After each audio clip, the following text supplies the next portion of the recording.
요한웨슬리가 미국 선교 활동에 실패하고 돌아오다가 대서양에서 큰 풍랑을 만나게 됩니다. 그는 죽음이 두려워서 몹시 떨고 있을 그때에 배의 다른 한쪽에서 조용히 앉아 찬송을 부르며 기도를 하는 무리를 보게 됩니다. 그 사람들은 모라비안 교도들이었습니다.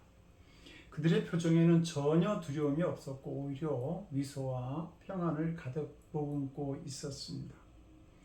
그래서 요한웨슬리가 당신들은 어떻게 이 위험한 시기에 당황하지 않고 그렇게 차분히 앉아서 찬송하며 기도할 수 있습니까? 하고 물었습니다. 모라비안 교도들은 이 풍랑 중에도 하나님은 계시니까요 라고 대답합니다. 이 사건으로 요한웨슬리는 자신의 믿음이 부족함을 크게 깨닫고 회개하면서 더 큰 믿음을 사모하게 됩니다. 그리고 그는 기독교 역사를 변화시키는 위대한 인물로 남게 되죠. 성도 여러분, 풍랑이 일어날 때에 믿음을 갖는 것은 대단한 믿음입니다. 그리고 더 중요한 것은 그 풍랑 속에서 믿음을 갖되 어떤 믿음을 갖느냐 하는 것입니다. 오늘 본문에 나타난 제자들은 두 가지 믿음을 우리에게 보여주고 있습니다. 첫째는 구경하는 믿음입니다. 예수님이 나타나도 예수님께 나아가지 못하는, 그래서 배 안에서 구경만 하는 것이죠. 믿음이 있다고는 하지만 그 믿음이 어떤 신앙적 행동을 나타내지 못하고 있는 것입니다. 이러한 사람들의 특징은 나중에 가서 평가하려고만 한다는 것입니다.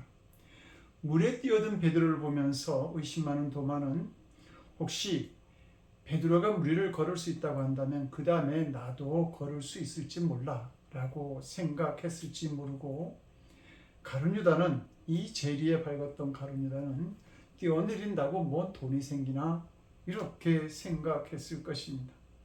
합리적인 생각을 좋아했던 빌립은 저것은 너무 지나친 믿음이야, 너무 광신적으로 믿으면 안 되는 거야 라고 생각했을지 모릅니다. 그러나 그들이 이렇게 평가는 잘 할 수 있을지 모르지만 결코 믿음이 만드는 놀라운 일들을 경험할 수는 없는 것입니다.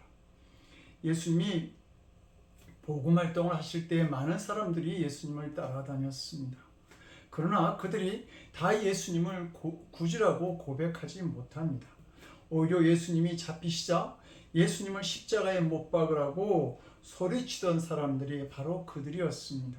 그들은 예수님을 따라다니면서 말씀을 듣고 기적도 보았지만 조금도 믿음이 자라지 않았습니다. 왜냐하면 그들은 단지 구경꾼들이었기 때문입니다. 야고보서 2장 19절은 말씀합니다. 내가 하나님은 한 분이신 줄로 믿느냐? 잘하는도다. 귀신들도 믿고 떠느니라. 성도 여러분, 귀신도 예수님을 알아보고 하나님을 시인합니다. 하나님은 살아계시며 우리의 경배를 받으실 오직 한 분이심을 알고 있는 것이죠. 그러나 그들은 하나님을 기뻐하지 못하고 두려워합니다. 나를 구원하실 분임을 고백할 수 없기 때문이죠. 그런데 우리는 귀신보다 못한 믿음을 가지고 있었던 적은 없습니까? 하나님 앞에 아무런 감동이, 느낌이 없는 것입니다. 두려워하지도 않고 기뻐하지도 않습니다. 인격적 관계, 친밀한 관계가 맺어지지 않는 것이죠. 그냥 구경하는 믿음으로 신앙생활을 할 수 있다는 말입니다. 그러므로 나는 하나님을 믿는다라는 것 하나로 모든 구원이 다 이루어졌어, 이렇게 착각해서는 안 된다는 것이죠. 신앙생활하는 성도들은 내가 정말 구원을 받았는지, 전도나 기도, 예배를 통해서 구원받은 증거가 내 삶에 나타나고 있는지, 지금 보여지고 있는지 확인해 봐야 하는 것입니다. 예배를 드려도 하나님을 사랑해서 드리는 성도와 예배 안 드리면 벌을 받을까봐 두려워 드리는 성도는 전혀 다릅니다. 하나님은 구원의 은총에 감격하고 감사해서 드리는 예배가 아니라 벌 받을까봐 두려워하는 하나님을 예배하는 자들과는 아무런 일도 하실 수 없습니다. 두 번째로는 베드로처럼 행동하고 도전하는 믿음입니다. 예수님은 밤이 가장 깊은 사경, 즉 밤 11시에서 다음날 새벽 1시에 풍랑이를 걸어오셨습니다. 베드로는 풍랑이는 바다 위를 걸어오시는 예수님을 보고 저분이 정말 주님이시라고 한다면 나도 물 위를 걸을 수 있다라는 믿음을 가지게 됩니다. 베드로는 예수님이 하신 일이라고 한다면 나도 할 수 있다라고 믿었던 것이죠. 그래서 예수님께 요청합니다. 주여, 만일 주시거든 나를 명하여 물 위로 오라 하소서. 물 위로 오라고 한 것은 예수님께서 베드로에게 시험한 것도 요구한 것도 아닙니다. 베드로 스스로 물 위를 걸을 수 있다는 믿음을 갖고 예수님께 요청을 한 것이죠. 성도 여러분, 베드로의 믿음이 놀랍고 귀하지 않습니까? 물론 정말 우리가 주님을 믿는다면 얼마든지 가질 수 있는 믿음이고 또 가져야 할 믿음인 것이죠. 그러나 우리 자신이 다 예수님을 믿지만 우리의 삶 속에서 물 위를 걸을 수 있다는 이런 결론을 내려본 적이 얼마나 자주 있었는지요. 주님이 하신 일이면 나도 할 수 있어 라고 하는 것은 성경적인 믿음입니다. 예수님은 요한복음 14장 12절에서 내가 진실로 진실로 너에게 이르노니 나를 믿는 자는 내가 하는 일을 그도 할 것이요 또한 그보다 큰 일도 하리니 이는 내가 아버지께로 감이니라 라고 말씀합니다. 베드로는 정말 주님이시라면 나도 물 위를 걷게 하소서 하고는 물 위로 뛰어내렸습니다. 이것이 베드로의 장점인 것이죠. 믿어지면 행동하는 것입니다. 이런 믿음의 사람은 반드시 하나님의 능력을 체험하게 되어 있습니다.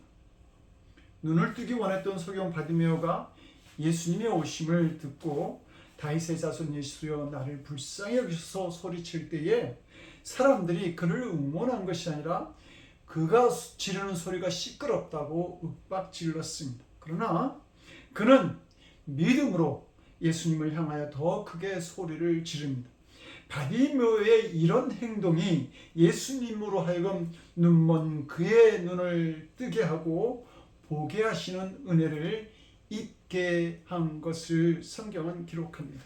성도 여러분, 바라기는 우리의 믿음이 예수님을 입술로 시인하는 단계에서 시작해서 신뢰하는 단계로 더 나아갈 수 있기를 원합니다.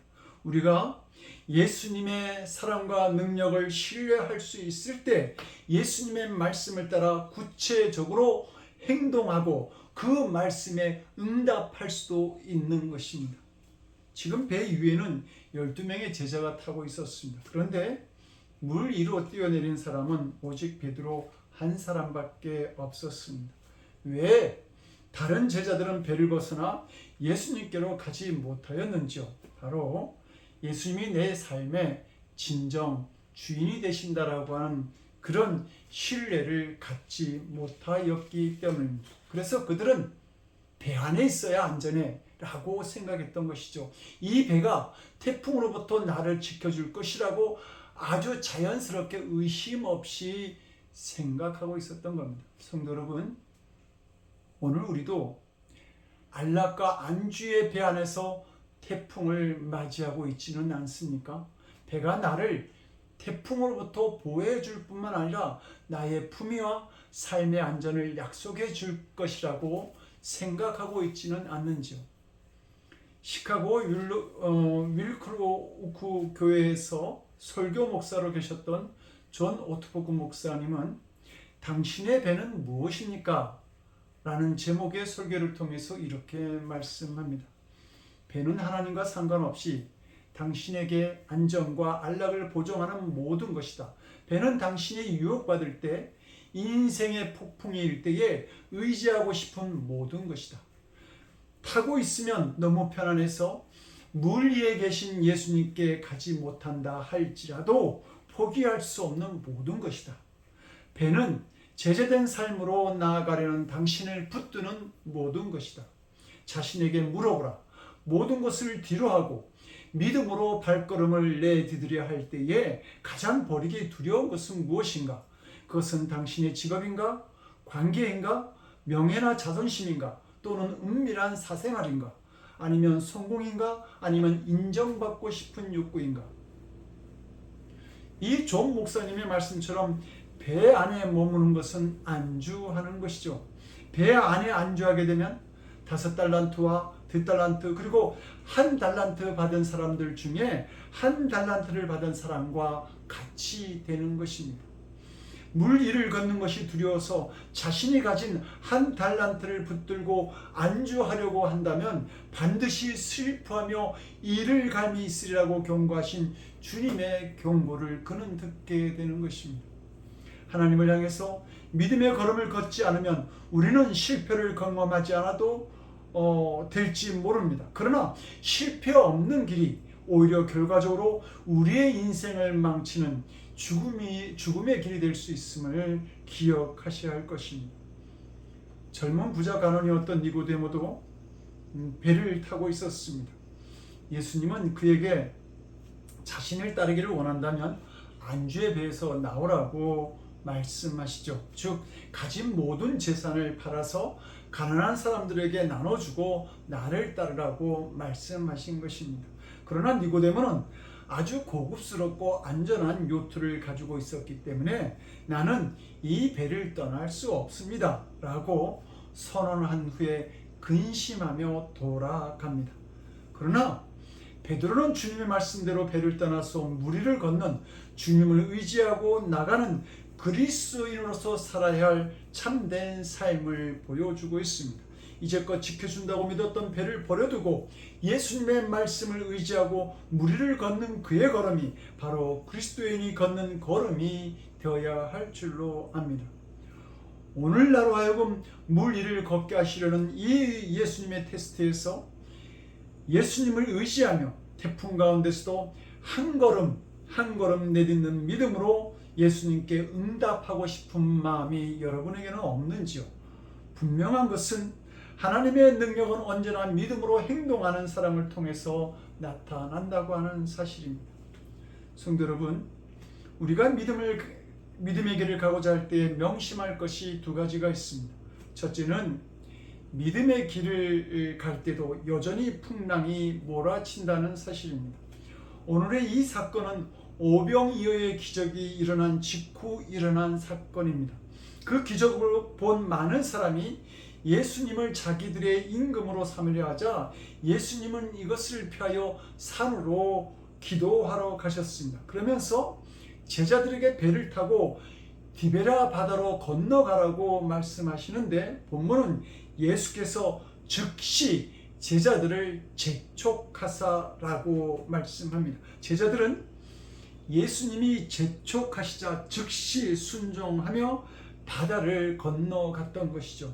그런데 그럼에도 불구하고 그들은 위험한 풍랑을 만나게 된 것입니다. 말씀에 순종하였는데도 불구하고 풍랑이 찾아온 것이죠. 베드로는 어떤지요? 베드로 역시 어려움과 실패에 빠집니다. 베드로는 오라는 예수님의 부르심에 순종하여 물 위로 걷지만 가는 도중에 물에 빠지게 됩니다. 베드로는 큰 실패를 경험한 것이죠. 우리는 믿음의 길을 가면 모든 것이 잘 되리라고 생각하지만 그 길에도 위기와 실패는 언제든지 있다는 말입니다. 우리는 엘리야가 얼마나 위대한 선지자인지 잘 압니다. 기도를 통해서 비가 오게 하기도 하고 갈멜산에서 바알 선지자 450명과 싸워 이긴 영적 지도자입니다. 그런 그도 왕비 이세벨이 겁이 나서 도망치면서 결국은 죽게 해달라고 간구하는 것을 보게 되죠. 이스라엘 백성들이 애굽을 탈출해도 홍해가 가로막고 있었고 가나안 땅에 다 왔지만 여전히 이스라엘 백성들의 발걸음을 가로막고 있는 그런 멈추게 하는 요단강에 거센 물결이 흐르고 있었습니다. 성도 여러분, 믿음의 길을 간다라고 하는 것은 대단한 모험입니다. 믿음으로 선포하고 나가는 것은 물에 빠지는 것과 같은 창피당할 것을 각오해야 합니다. 믿음의 길을 간다고 모든 일이 잘 되고 항상 은혜 가운데 기쁜 마음으로 살아가는 것은 아니라고 하는 점이죠. 매사가 순조롭게 진행된다고 해도 믿음을 지키기가 쉽지 않은데 역풍이 불고 시련이 닥쳐옵니다. 어려운 일이 생기고 낭패도 당하고 사람들이 수근수근하고 조롱하는 것 같기만 합니다. 이런 풍랑이 우리가 걸어가는 믿음의 길에 몰아치고 있는 것입니다. 두 번째는 믿음으로 가는 성도는 언제나 주님만 바라보아야 한다는 것이죠. 베드로가 다시 바다에 빠져 들어간 이유는 물 위를 걷는 그 기쁨에 도취된 베드로가 계속하여 주님을 바라보지 못하였기 때문입니다. 히브리서 12장 2절은 우리에게 권고하죠. 믿음의 주여 또 온전케 하시는 이인 예수를 바라보라. 높은 곳에 오를 때 초보자에게 반드시 당부하는 경고가 밑을 내려다 보지 말라고 하는 것입니다. 이유가 무엇입니까? 실제로 까마득한 아래를 보게 되면 마음에 극도의 두려움이 가득 차서 도무지 한 걸음도 옮길 수 없거나 지탱할 힘을 잊어버려서 떨어지기 때문입니다. 이렇게 실제로 보는 것은 우리에게 큰 영향을 미치게 되죠. 믿음의 길을 가는 우리가 꼭 명심해야 할 것은 언제나 주님을 주목해서 보아야 한다는 사실입니다. 오늘 본문의 말씀을 마가복음도 기록하고 있는데 마가복음 6장 48절은 바람이 거스림으로 제자들이 괴로이 노젓는 것을 보시고 라고 말씀합니다. 예수님이 제자들에게 일어난 일을 다 알고 보고 계셨다고 하는 것이죠. 이처럼 예수님은 우리의 형편을 다 지켜보고 계십니다.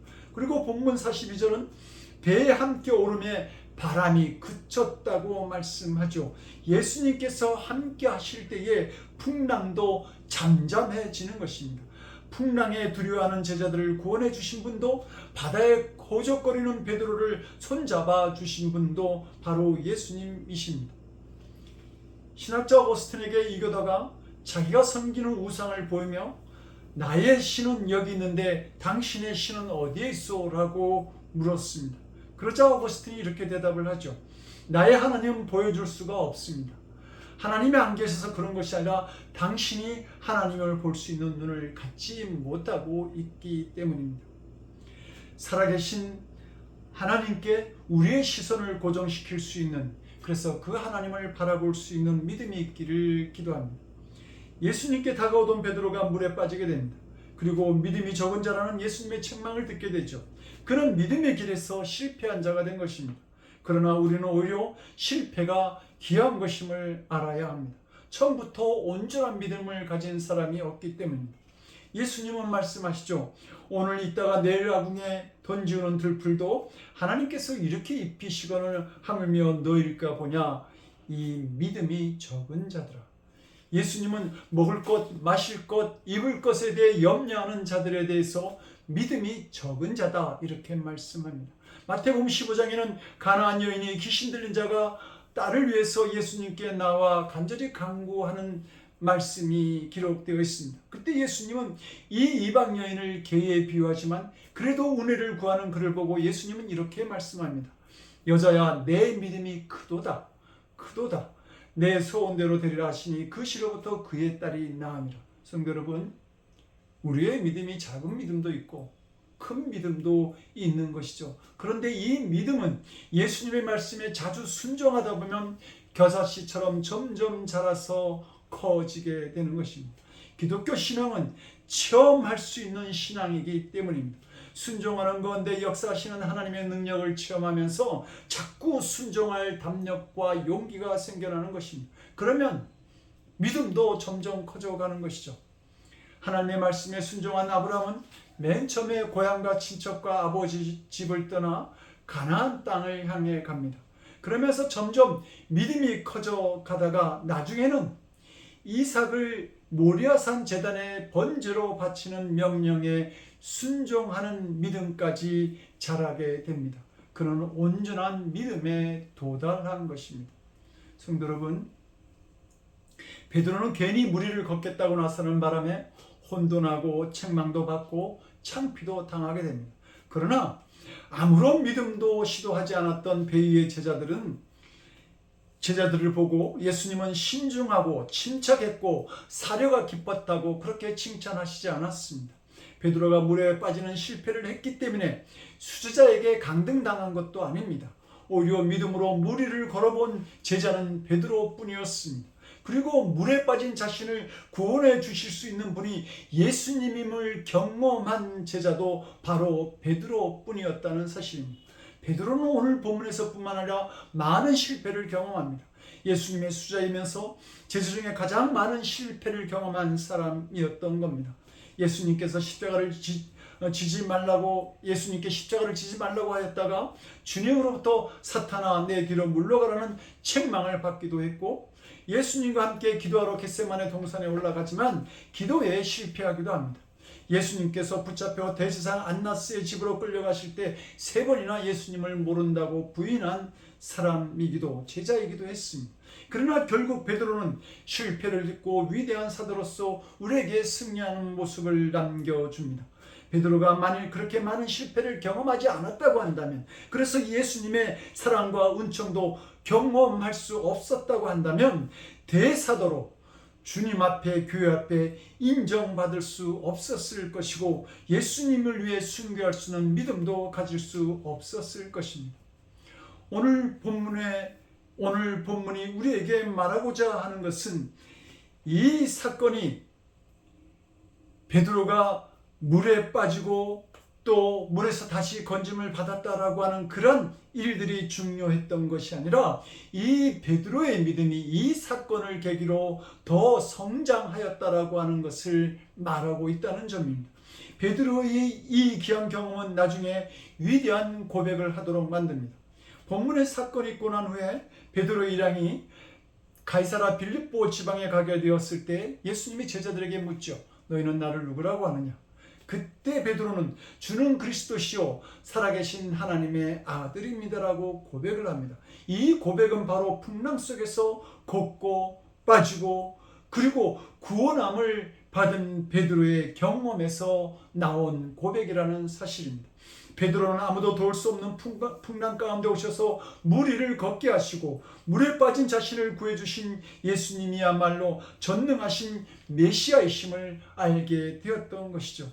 그리고 이 믿음의 사건을 통해서 결국 초대교회의 부흥을 이끄는 믿음의 지도자가 될 수 있었습니다.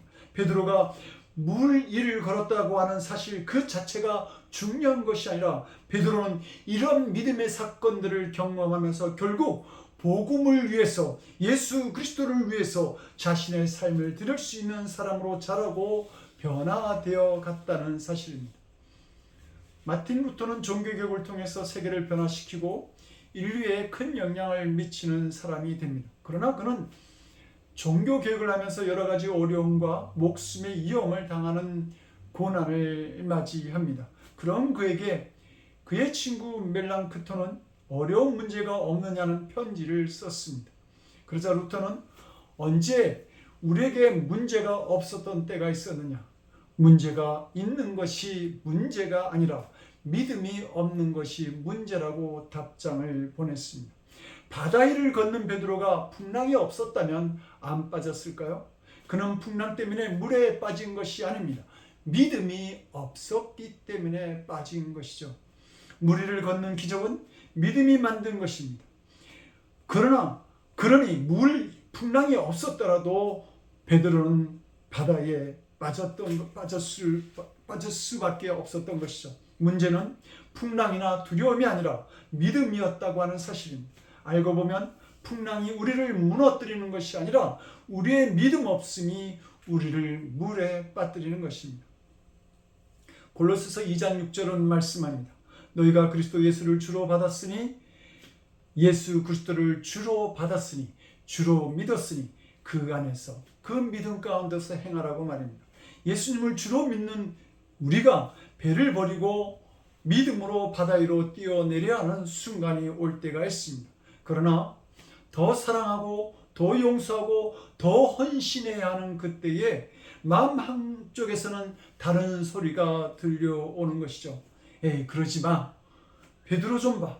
결국 물에 빠졌잖아. 우리 속에서뿐만 아니라 우리 주위에서도 많이 들려올 것입니다. 저 사람 너무 무리하는 거 아니야? 좀 광신자 같지 않아? 이런 조롱도 비난도 들려오고 합리적으로 세상 이치를 설명하면서 차근차근 설득하려는 사람도 있을 것입니다. 그래도 우리는 주님만을 바라보고 우리의 모든 행동과 생각이 언제나 주 안에서 이루어지기를 기도하는 믿음을 가져야 할 것입니다. 성도란 믿음으로 사는 자를 말합니다. 믿음으로 바다 위를 걷는 사람을 교인이라 말합니다. 본문은 물 위를 걸으라고 말씀합니다.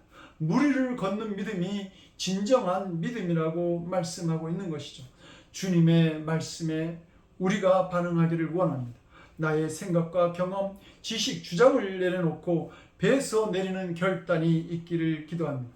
그때 늘 푸른 교회가 새로운 변화와 비전을 보게 될 줄로 압니다.